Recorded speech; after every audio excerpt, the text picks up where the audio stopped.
अस्सलाम वालेकुम students, welcome back to my YouTube channel V U study world. आज हम MGD 402 का लेक्चर नंबर 7 डिस्कस करने जा रहे हैं, जो कि पिछले लेक्चर के कंटिन्यू पार्ट है, जिसमें हम परपेचुअल इन्वेंटरी सिस्टम मटेरियल्स के बारे में पढ़ेंगे। अब सबसे पहले हमारा टॉपिक है परपेचुअल इन्वेंटरी सिस्टम, जैसे कि हम पीछे भी पढ़ के आए हैं इसको, कि perpetual system updates inventory continuously after each transaction. यानी जो हमारे पास इन्वेंट्री होती है, जो स्टॉक होता है, जो फ्यूचर के लिए हम यूज़ करते हैं, उसको हम कैसे स्टोर करते हैं, इसके 2 तरीके थे, एक परपेचुअल और एक पीरियड। अब परपेचुअल में क्या होता है कि इस सिस्टम में हर परचेज़ और इश्यू का रिकॉर्ड इमीडिएटली अपडेट होता है। मतलब जब भी गुड्स आए, हमने रिकॉर्ड अपडेट कर दिया, कितने गुड्स आए, किस प्राइस पे हमने उसको रखना है, सब कुछ हमने अपडेट कर दिया है। और जब भी गुड्स को हम यूज़ और सेल भी करेंगे, तो वो भी रिकॉर्ड हम अपडेट करेंगे। इसलिए इसको हम रियल टाइम इन्वेंटरी सिस्टम भी कहते हैं। अब स्टूडेंट्स, इस सिस्टम में हमें किसी भी वक्त एग्जैक्ट पता होता है कि स्टोर में कितना स्टॉक अवेलेबल है।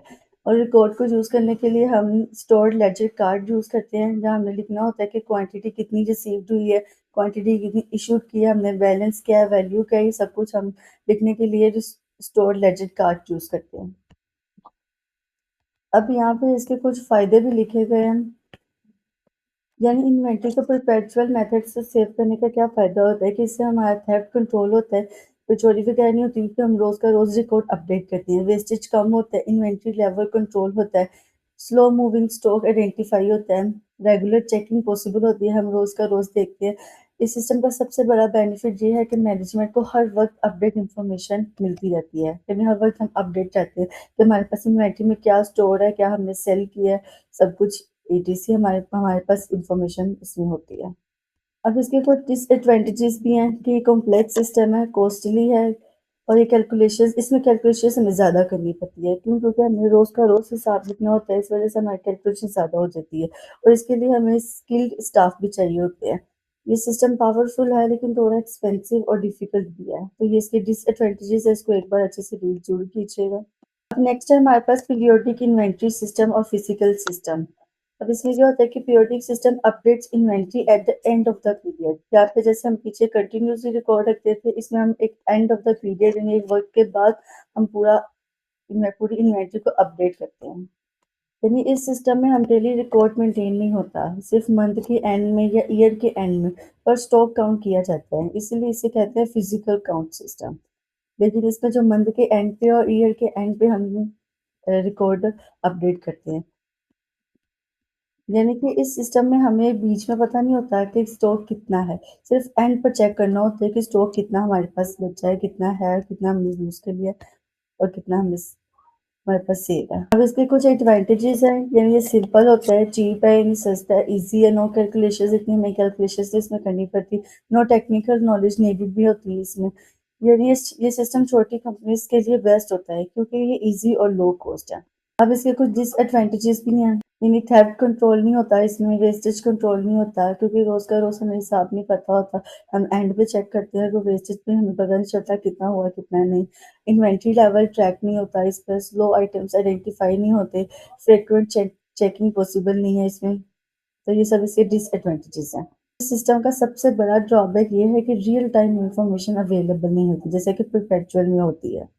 तो इन दोनों का कंसेप्ट आप ऐसे याद कीजिएगा कि परपेचुअल सिस्टम एक्यूरेट होता है, लेकिन कॉस्टली होता है, जबकि पीरियोडिक सिस्टम सिंपल होता है, लेकिन कंट्रोल उसका वीक होता है।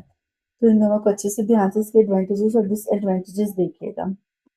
अब यहाँ पे एक टेबल दिया गया है, जिसमें हमें इन्वेंट्री एंट्रीज दी गई इन्वेंट्री मेंटेनेंस सिस्टम में। अब यहाँ पे देखिए, हम क्रेडिट परचेज में अंडर परपेचुअल इन्वेंट्री सिस्टम में क्या होता है कि इन्वेंट्री डायरेक्ट अपडेट होती है, जबकि पीरियोडिक में परचेज अलग रिकॉर्ड होती है, जैसे कि टेबल से शो हो रहा है।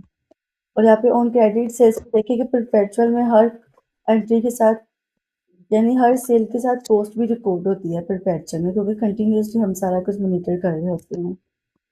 और यहाँ पे entry record at the end of the period है, तो परपेचुअल में कोई भी एंट्री भी नहीं होती। और जहाँ पे अंडर पीरियोडिक, क्योंकि पीरियोडिक में हम ईयर के एंड भी करते हैं, तो प्रॉफिट और लॉस सब कुछ हम एंड में ही देखते हैं, लेकिन इन्वेंट्री भी सब कुछ एंड में देखा जाता है।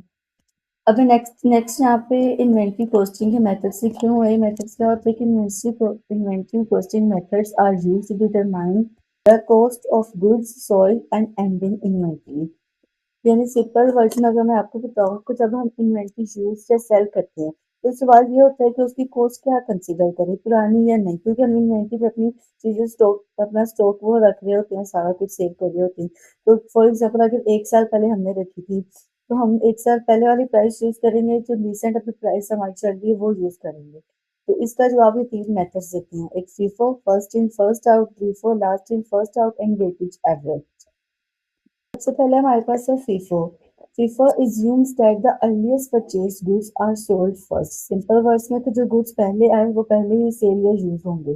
अगर रियल लाइफ एग्जांपल हम देखें तो बेकरी की एग्जांपल यहाँ पे लिखी गई है। यानी अगर एक बेकरी है वो फर्स्ट जैन को ब्रेड के 200 लोव्स बनाती है, उसकी कॉस्ट रखती है 1 रुपीज।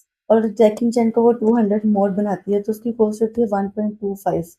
तो फीफो क्या कहता है, फीफो कहता है कि जो अर्लीस्ट परचेज गुड्स है ना वो सोल्ड फर्स्ट होंगे और अर्लीस्ट प्राइस ही हम देखेंगे। फॉर एग्जाम्पल अगर वो थर्ड जैन को कॉस्ट कोई सेल करता है तो उसकी कॉस्ट कंजप्शन क्या होगी, रीस्ट 1 पर लोफ होगी। तो because that was cost of each of the first loaves in inventory, क्योंकि ये पहली लोव की इन्वेंट्री की प्राइस इस तरह हम ये लेंगे। यानी कि जो 100 लोव्स हमने थर्ड जैन को सेल करना तो उसकी रीस हमारी 1 होगी एंड 200 एट रीस 1.25। जब 200 करेंगे तो उसकी रीस 1.25 हो जाएगी। अब इसके फीचर्स देख लेते हैं। इसके की फीचर्स है तो एंडिंग इन्वेंट्री लेटेस्ट प्राइस की होती है, तो इस वजह से प्रॉफिट ज्यादा होता है।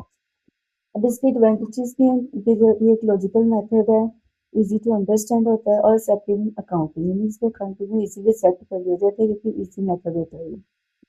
अब इसके डिसएडवांटेजेस भी हैं कि लेटेस्ट प्राइस यूज नहीं होती कॉस्ट ऑफ गुड्स सोल्ड में, तो प्रॉफिट ज्यादा हो जाता है, लेकिन इसके साथ साथ हमें टैक्स भी ज्यादा पे करना पड़ता है। तो इसके ये डिसएडवांटेजेस एडवांटेजेस और फीचर्स एक बार देख लीजिए, फिर से इजी वर्डिंग में लिखा हुआ आपको इजीली समझ आ जाएगा। अब नेक्स्ट है LIFO. LIFO stands for last in first out. And LIFO assumes that the most recently purchased goods are sold first. यानी कि बेकरी की एग्जांपल भी देख लें, तो मतलब जो रिसेंटली हमने परचेज किया था जैसे 1.25 में, तो हम उसको सोल्ड कर लेंगे 1.25 के प्राइस पर भी। अब इससे कुछ फीचर्स हैं। These LIFO is not a good indicator of any inventory value because the leftover inventory might be extremely old and perhaps obsolete। इनके पीछे हम इसमें से मोस्ट रिसेंटली यूज कर लेते हैं, जो पहले से पड़ी होगी वहीं पे रहेगी। तो ये इसका एक फीचर। और इसका एक और फीचर में ये है कि प्रॉफिट कम होता है लेकिन टैक्स भी कम हो जाता है उसके साथ साथ हमें। नेक्स्ट है हमारे पास वेटेड एवरेज मेथड। अब ये क्या होता है कि weighted average method calculates an average cost of all inventory units, यानी ये सारे इन्वेंट्री यूनिट्स की एवरेज निकालते हैं। यानी कि इस मेथड में हम एवरेज कॉस्ट निकालते हैं, उसी से सेल और इन्वेंट्री कैलकुलेट कर लेते हैं। फार्मूला यहाँ पे लिखा था कि टोटल कॉस्ट को हमने डिवाइड करना है टोटल यूनिट्स पर, तो हमारे पास weighted average rate per unit आ जाएगा। इस एग्जांपल में देखिए टोटल यूनिट्स हमारे पास 200 जी हैं और 200 जी हैं। 400 यूनिट प्रोड्यूस हुए हमारे पास और 200 यूनिट्स की प्राइस 1 है और अगले 200 यूनिट्स की प्राइस 1.25 है, तो इसका हमने weighted average rate per unit निकाल लिया। इन तीनों का आप लोगों को कंसेप्ट बताऊं तो फीफो में प्रॉफिट हमें ज्यादा होता है और लिफो में प्रॉफिट कम होता है और वेटेड एवरेज में दोनों के बीच का रिजल्ट आता है। अब हमारे पास यहाँ पे कुछ प्रैक्टिस क्वेश्चन है, इसको हम यहाँ पे देखते हैं कि हमारे सारे कंसेप्ट फिर से क्लियर हो जाएंगे। अब यहाँ पे पीरियोडिक सिस्टम दिखाया गया है कि जिसमें पहले 10 चैन को हमारे पास 150 यूनिट्स प्रोड्यूस होते हैं और उसकी कॉस्ट 12 होती है, तो टोटल हमारे पास 1600 आ जाती है। इसमें 5 चैन को हमें 100 यूनिट्स हमारे पास, उसकी प्राइस हमारे पास 11 है। फिर से 1 चैन है तो उसके पास 100 यूनिट्स हमने प्रोड्यूस की है, उसकी प्राइस 10 है। अब हमारे पास जो गिवन गिवन में देख लेते हैं, तो टोटल यूनिट्स हमारे पास 100 100 150 350 यूनिट्स हमने बनाए थे, उसमें से 300 यूनिट्स हमारे सोल्ड हो गए और रिमेनिंग हमारे पास 50 यूनिट्स है जो कि हमारे इन्वेंट्री में जाएंगे। अब इसके पास हमारा सोल्यूशन है पीरियोडिक सिस्टम के हवाले से हमें इसको देखना है। तो एज पर फीफो, फीफो क्या कहता है, फर्स्ट इन फर्स्ट आउट। तो फर्स्ट 10 जन को हमारे पास आइटम यानी मोस्ट रिसेंट के हमारे पास 10 जन को जो कि प्राइस है 12 है, तो फीफो यही यूज करेगा। यानी 50 यूनिट्स हमारे पास लेफ्ट थे तो हमने इसकी प्राइस 12 एस्टिमेट कर दिया, हमारे पास टोटल को 600 आ गई है। इस साइड लिफो में लास्ट इन फर्स्ट आउट, इसमें हम प्राइस 10 को यूज करेंगे क्योंकि लास्ट सबसे ओल्ड वैल्यू, तो इसकी कॉस्ट 500 हमारे पास आ जाएगी। यानी कि ये इसका कॉन्सेप्ट आप समझे कि फीसो फीफो मीन्स, क्योंकि ये पीरियोडिक सिस्टम है तो पीरियोडिक सिस्टम में फर्स्ट इन फर्स्ट आउट मतलब एंडेड इन्वेंट्री मतलब जो लेटेस्ट आइटम्स हैं, मतलब कि पहले पुराना स्टॉक बेचा जाता है। जैसे मतलब कि सपोज कर लें कि फर्स्ट जैन वाला स्टॉक सोल्ड हो गया, 5 जैन वाला सोल्ड हो गया, 10 जैन वाला स्टॉक हमारे पास लास्ट में बचा हुआ है, तो वो हमको उसमें हम फीफो फीफो हम उसमें यूज करेंगे। यानी कि फीफो का कंसेप्ट आप समझे कि फीफो में पुराना स्टॉक पहले सेल हो जाता है, इसलिए एंडिंग इन्वेंट्री में नया स्टॉक बचता है। लीफो का कंसेप्ट ये है कि लीफो में पहले नया स्टॉक बेचा जाता है, मतलब कि सपोज करें कि 10 जैन वाला स्टॉक सोल्ड हो गया है, 5 जैन वाला स्टॉक भी सोल्ड हो गया, फर्स्ट जैन वाला स्टॉक लास्ट में बेचना है हमें, क्योंकि एंडिंग इन्वेंट्री की हम बात करें, इस एग्जाम्पल को ध्यान से आप समझें। यानी लीफो में लास्ट इन फर्स्ट आउट होता है, यानी नया स्टॉक पहले सेल होता है, इसलिए एंडिंग इन्वेंट्री में पुराना स्टॉक बचता है। और थर्ड हमने एज एवरेज वेटेड एवरेज निकाली है, तो इसमें हम आपने जो कॉस्ट देखी है इन तीनों को हम ऐड कर लेंगे, ऐड करके बाद टोटल यूनिट से हम डिवाइड कर लेंगे, तो हमारे पास एवरेज वेटेड एवरेज आ जाएगा। अब यहाँ पे दूसरा परपेचुअल सिस्टम है, प्रैक्टिस क्वेश्चन है। परपेचुअल सिस्टम में क्या होता है कि पीरियोडिक से डिफरेंट होता है। यानी परपेचुअल सिस्टम में हम हर परचेज और हर सेल के बाद इन्वेंट्री को अपडेट करते हैं। जैसे कि अगर स्टार्ट में जैन 1 को ओपनिंग स्टॉक है हमारे 50 यूनिट्स है, तो उसकी कॉस्ट 40 है। इसी तरह जैन 8 में हमने परचेज किया है 200 यूनिट्स, उसकी कॉस्ट 50 है हमारे पास। इसी तरह जैन 11 को हमने 660 यूनिट्स हमने इश्यूज के लिए सोल्व कर दिए। इस तरह जेन 30 में हमारे फंड 50 यूनिट्स, उसकी कॉस्ट 60 पर यूनिट है। तो इसी तरह जेन 18 को हमने परचेज किया है, हमारे रिसिप्ट से जो हमने चीजें परचेज की हैं। इंपॉर्टेंट पॉइंट यहाँ पे ये है कि यहाँ पे 2 टाइप्स ऑफ ट्रांजेक्शन है। एक परचेसेस है, यानी स्टॉक इंक्रीज होता है जहाँ पे हमने जेन 8, जेन 13 और जेन 18 को हमने परचेसेस किए। और इश्यूज है यानी सेल्स है, हमने जहाँ पे स्टॉक हमारा डिक्रीज हो जाता है क्योंकि हमने स्टॉक में से चीजें बेच देनी है, यानी जेन 11 और जेन 20 को। अब परचेज सिस्टम में हर परचेज से स्टॉक बढ़ता है और हर इशू से स्टॉक कम हो जाता है, ये अपनी बात याद रखनी है। वहीं पर फीफो का कंसेप्ट जैसे फीफो में हम हमेशा सबसे पुराना स्टॉक पहले इशू करते हैं, यानी जब भी सेल होगी पहले ओल्ड लेयर से निकालेंगे, हम जैसे first in first out old layer से निकालेंगे। अगर वो खत्म हो जाए तो हम नेक्स्ट लेयर में जाएंगे। यदि फीफो में लेयर्स बनती हैं और हम उन्हें पर पुराने से यूज करते हैं। और लीफो का कंसेप्ट ये है कि लीफो में हम हमेशा सबसे नया स्टॉक पहले इशू करते हैं। जब सेल होगी लेटेस्ट परचेज से इशू करेंगे, फिर उससे पहले वाली, जैसे ही चलता जाएगा। लीफो में हम ऊपर वाली लेयर से स्टॉक निकालते हैं, यानी लेटेस्ट में जो सबसे लास्ट में आती होगी। इस मेथड अगर वेटेज एवरेज कंसेप्ट किया कि इस मेथड में हम हर परचेज के बाद एवरेज कॉस्ट निकालते हैं। हर परचेज के बाद न्यू एवरेज जाएगा, हर इशू उसी एवरेज पे होगा, यानी हर समय जो चीज सोल्व करेंगे उस एवरेज में वैल्यू पे। अब यहाँ पे मैंने एग्जाम्पल को सोल्व किया है। अब पहले फीफो में देखें कि हमें 60 यूनिट्स हमारे सेल हुए थे जेन 11 को, तो पहले उसमें जो 50 यूनिट्स है उसकी प्राइस 40 होगी और जो 10 है उसकी प्राइस 50 हो जाएगी।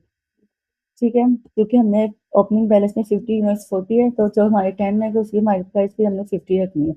और जो बाकी रिमेनिंग हमारे पास 200 यूनिट्स है, तो हमारे पास रिमेनिंग 190 बच जाएंगे, तो उसकी कॉस्ट हमारे पास 50 आ गई है। अब उसके बाद हमारे पास एक न्यू लेयर बनी है कि जैसे जनवरी 13 जनवरी को हमारे पास 150 यूनिट्स और हमने परचेज किए हैं, उसकी प्राइस 60 है और 18 को 75 हो गई है। लेकिन जब हम 20 जन को 150 यूनिट्स सोल्ड करेंगे तो उसकी हम ओल्ड प्राइस में 50 ही हम रखेंगे इसको। ये फीफो है, यानी फर्स्ट इन फर्स्ट है, तो हमारे पास फर्स्ट प्राइस थी, हमने उसको ही यूज किया। इस तरह लीफो है, लीफो में हम लास्ट वाली प्राइस देखते हैं, यानी जनवरी 11 को हमने 16 यूनिट्स अगर इशू किए गए तो उसकी प्राइस हमने 50 यूज किया है यहाँ पर। और इसी तरह जनवरी 20 को 150 इशूज हुए तो हमने 75 को यूज किया। 100 यूनिट 75 पे होंगे, बाकी रिमेनिंग हम 60 पे यूज कर लेंगे, तो टोटल कॉस्ट हमारे पास 10500 आ जाएगी। इसीलिए हम यहाँ से वेटेड एवरेज कॉस्ट हम इस फॉर्मूले से निकाल लेंगे। इसको कुछ सॉल्व कीजिएगा एक बार, इन सारी एग्जाम्पल्स को, ईजी है, इतना डिफिकल्ट कॉन्सेप्ट नहीं है। लेक्चर को 1 से 2 बार सुनेंगे तो आपको अच्छे से समझ आ जाएगी। तो so that's all for today. Next इंशाल्लाह हम लेक्चर नंबर 8 डिस्कस करेंगे। अल्लाह हाफिज।